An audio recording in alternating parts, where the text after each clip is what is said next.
오늘 본문의 말씀은 이제 계속되는 요셉과 그의 형제들의 일종의 갈등이라고도 할 수 있고, 전체적으로 봤을 때는 갈등이 해소되는 어떤 그런 부분의 이야기라고도 하겠습니다.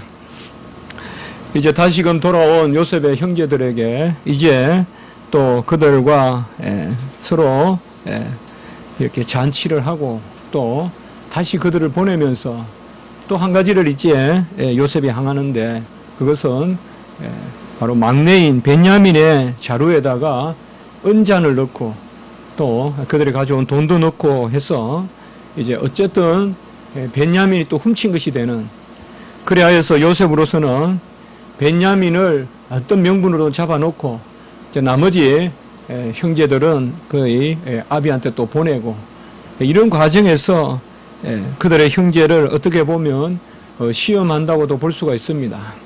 그들이 옛날에 그런 버릇대로 한다면 당연히 베냐민을 포기하고 요셉을 포기했듯이요. 요셉을 이렇게 버렸다면, 그런 마음이라면 베냐민도 옳거니 하고 버리지 않겠습니까? 역시나 사랑받는 그 라헬의 아들 베냐민을 요셉을 죽였듯이 그냥 이방에 이렇게 남겨놓고 뭐 우리끼리 가자, 그렇게 할 수도 있는 문제인데, 오늘 여기에 보면 이제 그들이 전혀 다른 그런 반응을 하는 것으로 볼 수가 있어요. 소위 연대 책임 혹은 가족 책임, 혹은 우리는 이런 것을 언약적 공동체의 책임, 곧 교회의 책임을 보여주고 있습니다. 이들 형제들은 옛날의 형제가 아니라 이제는 변화되는 모습인데, 이런 그들의 의견을 주도하는 것이 바로 14절에 보면 유다와 그의 형제들이 이렇게 나옵니다. 이제 그래서 유다가 대표로 나타납니다. 그래서 르우벤과 그의 형제라든지 스므온과 그의 형제나 레위의 그의 형제, 이렇게 순서를 쫓지 않고 바로 유다로 순서를 정해서 유다와 그의 형제들이 요셉의 집에 이르니라고 이렇게 말씀하고 있습니다. 성경은 지극히 축약된 그런 계시의 말씀이죠. 가장 대표적으로 요한복음 1장 1절이나 이런 말씀들을 보면 정말 큰 진리가 들어있는데요. 이게 딱 축약되어 있잖아요. 그러나 오늘 우리가 창세기 44장 같은 경우에 보면 어떻게 보면 너무 또 이렇게 반복되는, 그래서 아비에게 무슨 말을 들었다는 것을 또 그대로 이렇게 반복해서 사용하는 이런 모습들을 볼 수가 있습니다. 왜 하나님께서 이렇게 하셨는지, 이런 것을 우리가 창세기 이 후반부를 읽을 때는 또 그래서 오히려 무슨 여기에 신학적 의미가 많이 있겠냐 하면서 지나치는 그런 경우가 많은 부분인 것도 사실입니다. 우리가 어릴 때 교회 다닐 때는 이런 부분들을 재미있게 읽고 또 오히려 기억하고, 그래서 교회에 흥미도 느끼고 성경에 대한 즐거움도 갖고 하죠. 또 같이 또 역할극도 해보고. 그런데 나이가 들면서는 뭔가 바울신학이나 이런 데는 관심을 많이 갖지만은 오히려 창세기의 이런 부분의 말씀에서는 무슨 신학적 혹은 신앙적 교훈이 크게 있을까?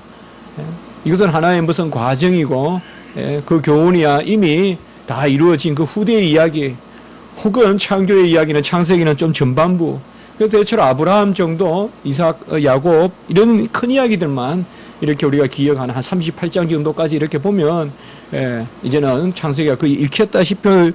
그런데 사실은 우리가 이 요셉의 이야기는 우리 인생의 이야기라고도 할 수 있다 이 말입니다. 이렇게 또 반복되고 또 반복되면서, 제가 이렇게 한번 여기에 써봤습니다. 왜 하나님이 이렇게 이런 기사를 묘사를 했을까? 첫 번째로 섭리의 은밀함과 치밀함이다. 은밀함이라는 것은 정확하게 지킨다는 부분, 치밀하다는 것은 아주 세세한 것까지 간섭하신다는 측면. 우리는 요셉이 이 형제들을 지난 시간에도 봤지만은 배려하는 모습을 보면 이거는 사람이 할 수 없는 거예요. 정말 이 요셉과 같이 이렇게 대인관계를 하고 형제를 대한다면 정말 이것은 일반 사회에서도 대단한 경륜이에요. 요셉은 그렇게 나이가 많지 않아요. 요셉은 그렇게 나이가 많지 않음에도 불구하고 정말 오늘도 여기에 보면 그들이 성읍에서 나가 멀리 가기 전에 이런 한 구절만 봐도 멀리 가서 잡아올 수도 있는데 멀리 가기 전에 이런 거 보면 형제를 배려하는 모습을 볼 수가 있어요. 형제를 지금 골탕 먹이려고 안 해요, 요셉은. 배려해요, 배려. 그러면서도 뭔가 궁극적으로 그들을 깨닫게 한다든지 아니면 그들을 발견해서 어떻게 그들의 어떤 것을 알아보기 위한 것, 어떻게 보면 시험해 보는 것, 이런 것을 계속하고 있단 말이에요. 참 고묘하게도 보면 베냐민은 붙들어 놓고, 베냐민은 죄가 없잖아요. 베냐민은 요셉을 판 사람이 아니잖아요. 그러니까 베냐민은 붙들어 놓고 형제들은 또 그들에게 맡겨 놓으면서 이런 여러 가지 측면들을 보면 정말 이 요셉이요, 이런 지혜가 있을 수가 없어요. 상당히 지혜롭게 행한다는 것을 볼 수가 있어요. 그러니까 이런 것을 우리가 그저 요셉의 지혜 객관에 하지 말고, 우리가 이미 요셉의 이야기에 보면, 우리가 요셉에 나오는 그 전반부에 보면 하나님이 항상 그와 함께함으로 요셉이 매사에 형통하였다라는 말씀이 있었잖아요. 그러면 이 지금 말씀도 다 그런 가운데서 우리가 읽을 수 있습니다. 첫 번째로 오늘 말씀에서 우리가 좀 생각해 볼 수 있는 것은, 여기에 보면 두 주인공이 등장하는데 주인공은 베냐민이 아니라 요셉과 유다입니다. 사실은 44장 1절에는 보면 요셉이 나오고 44장 14절에는 보면 이제 유다가 주도적인, 이미 뭐 유다가 이제 그의 아버지를 설득해서 다시금 베냐민을 데리고 내려온 것도 유다의 이제 그 리더십인데, 여기에 보면 이제 유다가 전면에 이렇게 등장합니다. 우리가 가장 축복받은 하나님의 이후에 야곱이 유언으로 그들에게 예언합니다. 예언하면서 요셉은 생 곁에 무성한 가지라 그 가지가 담을 넘었도다 라고 이렇게 창세기 49장에 보면 22절에 요셉 지파에 대해서 말하고 있지 않습니까? 이게 에브라임과 므낫세가 되는데 결국 에브라임 지파로 내려가겠지만은요, 주도적으로. 여기에 보면 하나님이 요셉에게는 번성함을 주셨어요.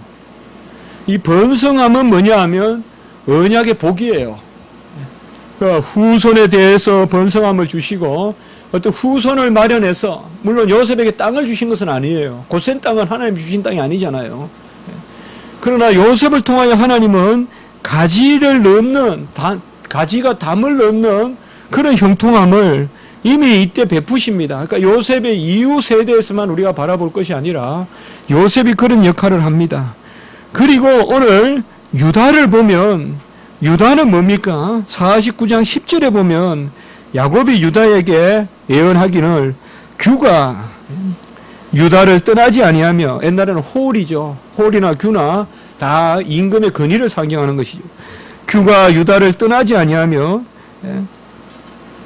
지팡이가 그 발 사이를 떠나지 아니하기를 실로가 오시기까지 하리니 그에게 모든 백성이 복종하리라. 이런 이제 이야기가 나옵니다. 우리가 여기에서 사실은 요셉, 우리가 기사에 유다와 다말의 그런 사건이 등장하죠. 거기에 보면 사실은 지금 요셉과 유다 이야기를 우리가 함께 읽어야 돼요. 내가 요셉 이야기만 볼 것이 아니라, 물론 여기에서 주제는 요셉을 중심으로 흘러가지만은 사실은 그렇게만 볼 것이 아니라, 오늘 보면 우리가 후반부에 이제 조금 보지만은 베냐민을 대신해서 유다가 잡히려고 하는 모습, 이것은 상당히 주님의 대속적인 은총을 예표해요. 이것은 요셉이 한 일은 아니에요. 그건 우리가 조금 이따 보겠습니다. 어쨌든 여기에서 우리는 요셉 중심의 언약의 복과 유다 중심의 언약의 본질을 볼 수가 있어요. 그 유다는 뭐냐? 이게 바로 이제 통치하는 것. 통치는 뭐예요? 구약적인 개념에서는 자녀거든요. 이게 왕조 언약이거든요. 왕조 언약은 아들 언약이거든요. 그 아들이 다윗이고 그 아들이 예수님으로 오시거든요. 그렇게 봤을 때는 여기에서 우리가 지금 생각해 볼 것은 바로 요셉의 범성함과 유다의 통치가 하나로 지금 묶여지는 그런 하나님의 섭리를 볼 수가 있어요. 그래서 결국은 뭐예요? 유다 지파를 보호하기 위한 요셉 지파예요. 물론 이 12지파가 다 하나님의 은혜 가운데 하나로 모여야 되는데 결국은 왜 이렇게 오랫동안 이런 말을 하느냐. 이것은 어떻게 보면 하나님이 요셉과 유다를 통하여 지파를 지켜가는 그런 질서를 보여주고 있어요. 이것은 가장 아까도 말씀드린 은밀하면서도 치밀하게 하나님이 지금 이루어 가신다 이 말이에요. 이 둘이 만나야 돼요. 요셉으로만 12지파가 있을 수 없고 유다로만 될 수가 없어요. 하나님은 요셉과 유다를 어떻게 보면 교회의 두 측면을 보여준다고 볼 수가 있어요. 교회는 하나님의 뜻 가운데 번성함이 있고 또한 기름짐이 있어요. 교회는 윤택함이 있고 부유함이 있어요. 그런 요셉적인 측면이 있는 반면에 교회는 통치적인 측면이 있어요. 교회는 다스림의 측면이 있단 말이에요. 이것을 지금 44장에서 우리가 어느 정도 볼 수가 있습니다. 둘째, 오늘 말씀에서 또 기억할 것은 왜 하나님이 이런 섭리의 말씀을 보여주느냐. 이것은 조금 전에 말씀했던 것과 크게는 다르지 않습니다. 바로 교회의 하나됨을 하나님께서 이미 예표해 주신다는 것을 볼 수가 있습니다. 어찌됐든지 간에 이 유다와 나머지 열 형제가 이렇게 태도가 바뀐 것에 대해서 우리가 한번 생각해 봐야 됩니다. 어떤 것으로 해서 이들이 이렇게 입장을 달리하게 됐는지. 사람이 죄라는 것은 오히려 우는 사자와 같고 그 죄의 습성은 최고의 간성이 있어 한 번 범하면 수백 도의 가속도로 더 죄를 지으려고 하는 경향이 있는데요. 이들은 우리가 어찌됐든지 간에 이렇게 녹아가는 모습을 볼 수가 있어요. 이게 보면 여러 가지 이유로 우리 생각해 볼 수 있지만 가장 중요한 건 지금 하나님의 섭리죠. 하나님께서 이들을 돌이키게 하시는데 사실은 이들은 가족 공동체라는 것, 이 교회 공동체라는 것을 어떻게 보면 하나님이 훈련시키고 있는 거예요, 지금. 하나님이 훈련시키는 거예요.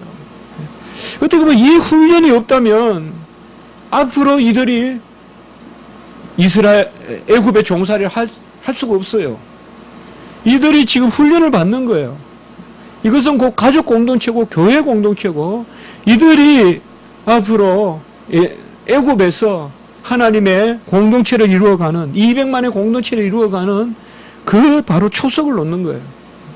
이것이 바로 이들의 훈련을 통해서 나타났어요. 우리가 보면 참 내가 언제부터 주님에게 헌신하고 언제부터 주의 일만 하면 신바람이 나고 언제부터 주의 일만 하면 즐겁고 이런 것을 잘 몰라요. 여러분들 그렇죠. 그러나 언제부터입니까? 뭐 막연하게는 생각할 수 있어요. 제가 언제부터 주의 일을 하는데 즐거움을 느끼기 시작했다든지 할 수가 있어요. 그러나 굳이 우리가 기록을 할 만큼 그렇지 않단 말이죠. 그러니까 하나님이 미묘하게 막대기로 그의 모는 지팡이로 우리를 이끌어 가셔서 정말 우리를 이렇게 돌이키게 하시고 우리가 하나님의 편에 서게 하시고 이런 모습을 볼 수가 있습니다. 어쨌든 이스라엘 백성을 주고 이 요셉의 역할은 뭐냐 하면 하나로 묶는 역할이에요. 이 요셉의 윤택함은 뭐예요? 하나로 묶는 윤택함이에요. 우리가 가족에 며느리가 잘 들어오면 또 가족에 막내라도 잘하면 이런 말들이 있어요. 물론 장남이나 이런 사람이 딱 가족에 버티고 있으면 가족이 가장 안정되죠. 그러나 항상 그런 것은 아니에요. 좀 위로는 조금 힘들어도 또 막내라도 잘 움직이면 그 가족이 완전히 될 수도 있어요. 가족의 12이라도 하나라도 번영하면 그 가족 다 먹여 살리기도 해요. 우리 어떤 가족을 보면 그리고 뿔뿔이 10년 20년 흩어졌던 가족을 누군가 막내가 하나 번영해서 그들을 모으기도 해요. 사실은 어떻게 보면 이 교회를 가족으로 보는 것은 우리 주님이 또 사도 바울이 그랬잖아요. 바로 이 비밀이 커도다. 부부가 하나됨과 바로 교회의 비밀을 이렇게 연결하잖아요. 그렇게 본다면 사실은 이들이 어떻게 해서 이렇게 돌이켰을까요? 이제 여기에서 양식을 구하다가 구하러 와가지고 무릎을 꿇고 잡혀 3일간 감옥살이도 해보고 그러다가 또 올라가다가 또 돈이 발견돼가지고 그래도 일단 양식 먹고 보자 하고 있다가 또 양식 떨어지니까 어떡하냐 예? 동생도 데려가야 되고 또 뭐예요? 돈도 이제는 이거 훔친 것 이거 가면 또 벌 받을 텐데 이게 뭐 그래도 목구멍이 포도청이라 먹고는 살아야 되니까 안 갈 수는 없고 예? 또 심호원도 있고 뭐 이런 여러 가지 복합적인 상황 가운데서 훈련을 시키는 거예요. 훈련을. 이 이스라엘 백성들은 훈련을 시켜서 굳이 꼬집어 우리가 뭐라 말할 수는 없어도 그들은 이런 일련의 과정을 통하여서 가족애를 느끼고 그리고 점차적으로 그들이 아직까지 이들이 요셉을 내가 죽였다라고 이렇게 회개한 적은 없습니다. 28절에 보면 내가 말하기를 틀림없이 찢겨 죽었다. 여전히 요셉은 찢겨 죽은 거예요. 사실 여기에서 우리의 모습도 볼 수가 있습니다. 여러분들 죄 못 내놓는 죄 있어요. 그러나 내놓지 마세요. 세상에 내놓지 마세요. 안 내놔도 돼요. 세상에 누구 들으라고 내놓습니까? 괜찮아요. 그러나 하나님 앞에 결산해야 돼요. 하나님 앞에. 저는 그렇게 생각합니다. 이들이 아직 아비에게나 이들은 결국은 마지막까지 한 가지 죄를 숨겨요. 그 죄가 뭐죠? 요셉에 대하여 거짓말하는 거예요. 이들은 요셉을 팔았다는 죄도 있지만은 끝까지 그것을 거짓말하는 거죠.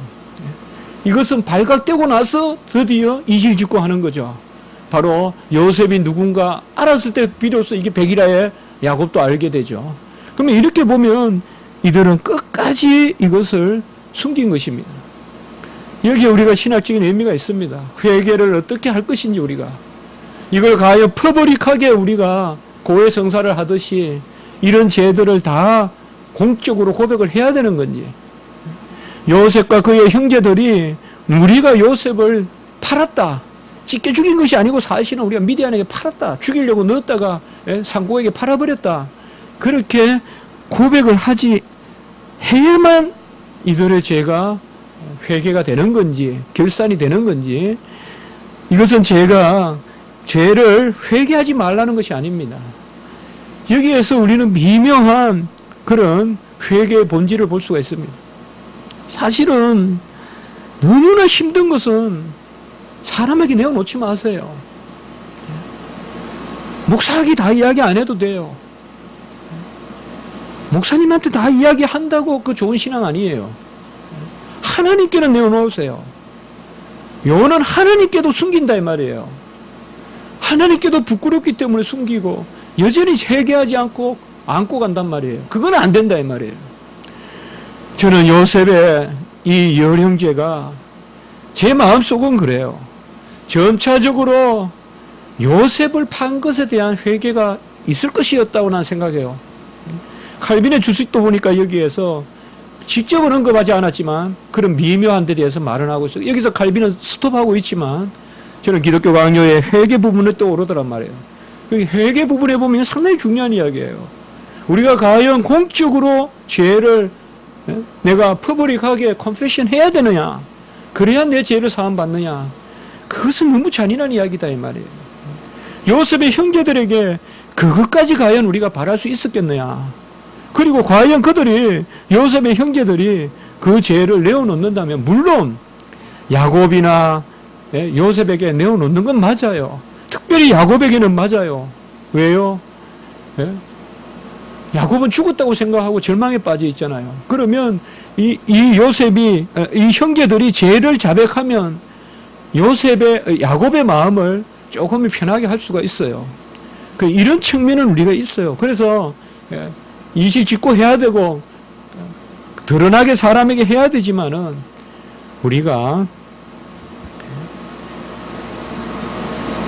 어디까지 그것을 할 것인지 이것에 대해서는 좀 더 우리가 열안해야 됩니다. 로마 가톨릭 같이 보석을 해야 되고 또 그 팔았던 그 값을 갚아야 되고 또 공적으로 죄를 다 고백해야 되고 그걸 과연 누가 받겠냐 이 말이에요. 그것을 우리가 생각해야 하는데 우리가 오늘 여기 44장에서는 바로 이 유다의 모습을 통하여서 유다의 영적 리더십이 어디서 나오느냐. 유다는 분명히 첫째가 아닌데 어떻게 이렇게 리더십을 갖게 되느냐. 이것은 결국은 회개고 그리고 자기 부인이고 이런 것들이 아니겠느냐라는 것을 생각해 볼 수가 있습니다. 유다의 이것은 이러한 입장은 그 클라이막스가 33절에 나옵니다. 이제 주의 종으로 이 아이를 대신하여 머물러 있어 내 주의 종이 되게 하시고 이 아이는 그의 형제들과 함께 올려보내소서. 저는 유다의 입장에 한번 생각해 봤어요. 유다는 분명히 이 밤에도 야곱에 대해서 아비에 대해서 회개할 거예요. 여전히 나는 숨기는 게 있다는 거죠. 왜요? 요셉에 대해서 숨긴다는 거죠. 물론 그들은 요셉이 어느 곳에 가서 종을 하는지 죽었는지 몰라요. 지금 눈앞에 있는 요셉이지만. 그렇지만은 그러나 또 유다의 모습이 있단 말이에요. 우리의 회개도 완전하지 않습니다. 그렇다고 해서 우리가 자격지심에 그저 머물러 살아서는 안 됩니다. 그 야곱은 분명히 이런 두 가지 측면이 있어요. 여전히 한 가지 숨기는 건 있지만은 그러면서도 이제 주의 종으로 아이를 대신하여 머물러 있어 내 주의 종이 되게 하시고 그 아이는 그의 형제들과 함께 올려 보내소서. 저는 여기에서 유다를 한번 생각해 봤습니다. 이 유다의 신앙은 요셉의 신앙보다 훨씬 적극적입니다. 요셉은 어떻게 보면 하나님의 섭리에 따라서 당한 거예요. 그는 감옥에 가서 견뎠어요. 2번이나 들어갔지만 견뎠어요. 철저히 섭리의 도구예요. 그러나 요셉이 자기의 이치를 바꾸고 그렇게 하진 않았어요. 그러나 오늘 여기 유다의 모습을 보면 이건 엄청난 이런 고백이에요. 우리가 지금 현실적으로 유다의 자리에 가 있다 하면 이거는 너무나 이거는 귀한 거예요. 내 동생 대신에 내가 여기 남아있겠다 이거예요. 그러니까 도덕적으로 저 이방에 뭐 보니까 이렇게 이야기하면 나를 우리 가족들 놔두겠지. 그게 아니잖아요. 옛날에는 그러냐? 그렇다. 그럼 네가 여기 있어라. 나머지는 보내겠다. 그런 게 통상이거든요. 여기에서 우리는 유다의 모습, 궁극적으로 유다의 어떤 지파의 대표됨, 곧 예수 그리스도의 대속의 역사, 이런 것을 헤아려 볼 수도 있다. 이 말이에요.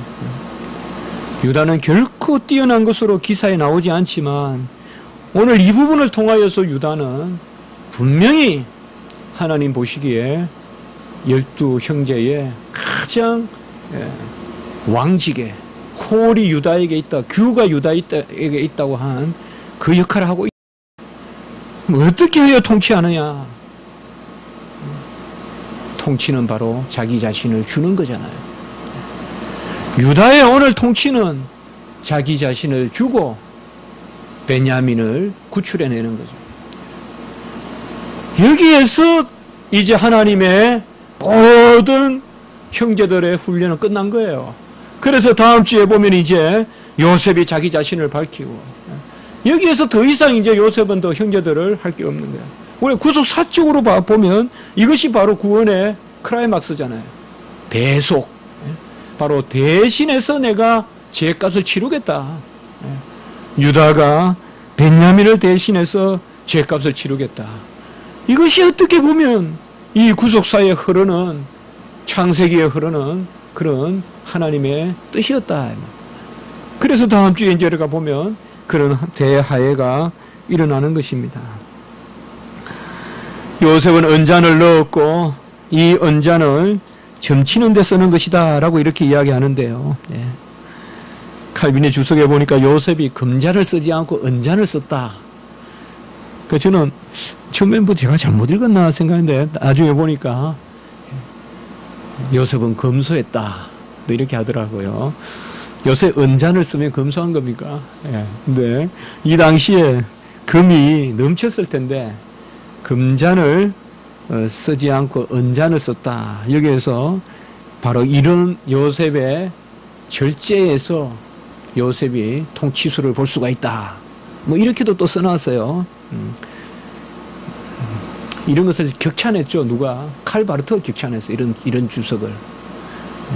칼빈은 살아있는 삶으로 주석을 했다. 창세기 같은 거. 그래서 자기의 로마서 주석도 그렇게 하겠다. 이러면서 칼바르트가 로마서 주석에 그런 주석을 해야 되겠다. 그래서 자기도 칼빈과 같이 주석했다. 그러면서 전부 신학적인 주석만이 아니라 이렇게 삶의 경륜이나 또 사변이나 그런 것이 묻어나는 주석을 했다. 그렇게 이제 칼바르트 로마서 주석에서 이야기하고 있는데, 서론에서. 물론 칼빈이 보는 것과 이 칼바르트가 보는 것은 틀리죠. 분명히 틀리는데, 어쨌든 여기에서 우리가 언잔을 넣어서 여기에 보면 나 같은 사람이 점을 치는 줄을 알지 못하느냐, 15절에. 이제 언잔이 이제 점을 치는 건가 봐요. 뭐 우리가 뭔지는 몰라도 뭐 점쟁이들 보면 뭐 쌀을 넣고 돌리고 하는 그릇 있잖아요. 아마 그런 것들 아니겠어요.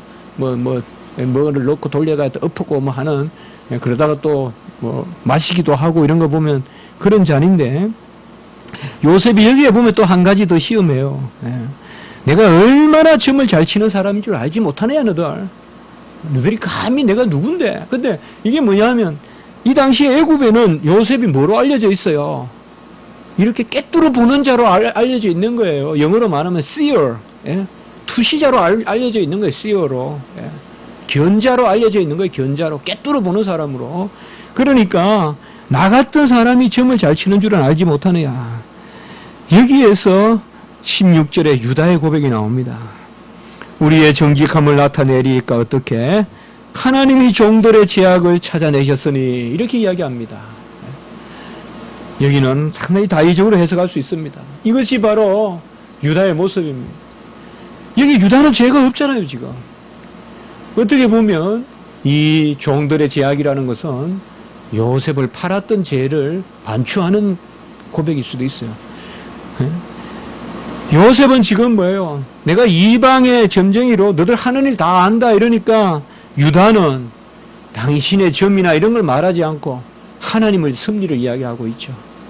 바로 여기에서 우리가 유다의 모습을 볼 수가 있습니다. 유다도 하나님의 섭리에 쫓아가고, 그리고 유다가 베냐민 대신 자리에 서고, 이런 것은 정말 우리가 주님의 이름으로 십자가에 달리는 어떤 주님의 이름으로 전도를 하다가 우리가 순교하고 어떤 그런 것은 아니더라도 분명히 이런 것은 하나님이 주시는 마음이다 이 말이에요.